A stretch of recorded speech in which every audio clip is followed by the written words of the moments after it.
Something like this changes some people's lives. It really does. It completely turns your life around. I did 3 deployments. I did 2 to Iraq and 1 to Afghanistan. My first time was in 2006 to Al-Qaim, and the second time was in 2007 to 2008, which was in Fallujah, and then the third time was the push for Marja. My first tour, I was hit by 2 IEDs. I had a buddy die. My second tour wasn't too bad. I got hit by a couple IEDs. The truck in front of me got hit by a couple IEDs. Husky got hit every once in a while, but we all came back alive. And then my third tour, one of our friends, Corporal Turbet, had died. He was actually the first Marine in Marja to die by sniper. A couple months before we were supposed to go home, and I was a gunner for the first Vic, and there was a daisy-chained IED, and I got hit twice, within a couple minutes. Both times I was knocked out. For a few hours, more like 12 hours, till they actually looked at me, and that's when the anger, I could feel groggy, I could feel the anger, I could feel the nightmares were horrible, and it was about the explosion. I could feel the heat on the side. Post-traumatic stress disorder, a lot of people do relate it to being you're crazy, and it's actually, I don't like to talk about it to anybody because I feel like, almost like a dirtbag.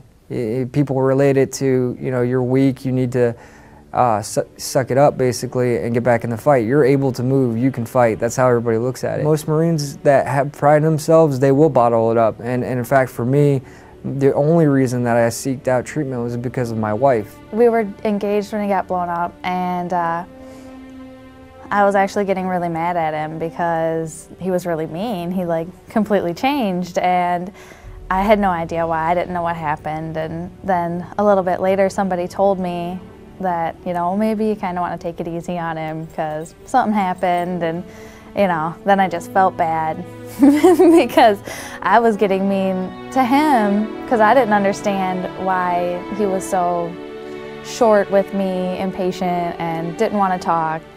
It was after the first few months he was home that things really started to go downhill. You can't see the wounds. You can't see the effects that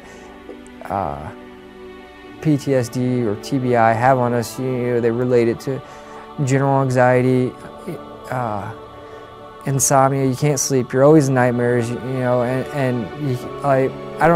Me personally, I don't sleep with my wife on the bed anymore. I sleep on the floor because my wife had to wash the sheets all the time because I was always drenched in sweat, and it was horrible. So what I do is I sleep on the floor in front of a window with a fan blowing to keep myself cool at night. I prefer to be alone. I'm very aggravated. I'm very anxious. I don't like the windows open. I don't like to go out, and it's very difficult for my family because it's not normal. So they want the windows open. They want to go out and hang out with friends. They want to go out to dinner, and a lot of times they can't get this. And I haven't spent much time with my kids because I get overwhelmed very easily. I hold my son, he's 3 months old, and my body starts to overheat, and I start to sweat really bad because I'm anxious. For a little over a year or so, I was taking medicine. I still am taking medicine to go to sleep and to stay asleep. And the problem is they can't get rid of the dreams. His Counseling and treatment, that's something, like he said, that I made him go, which I did make him go, because if he's not gonna try, I can't try, because I can't hold the marriage and the family together by myself. I am gonna eventually have to work, but the problem is I would rather work than go to treatment, because treatment takes away from time to make money to support my family.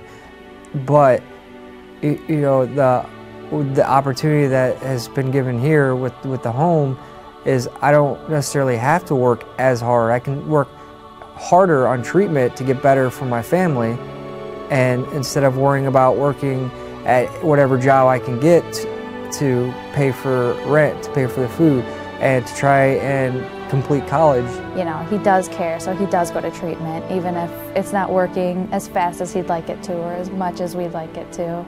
And as long as he can continue treatment, we can continue working on it. But if he doesn't go, everything just, it can't work. We can't work together if he's not trying to. The way I was before is completely different than the way I am now, and I would absolutely love to be the person I was before. I had the motivation, you know, I was the person who volunteered for everything. You know, I wanted to be a squad leader. I made it to squad leader.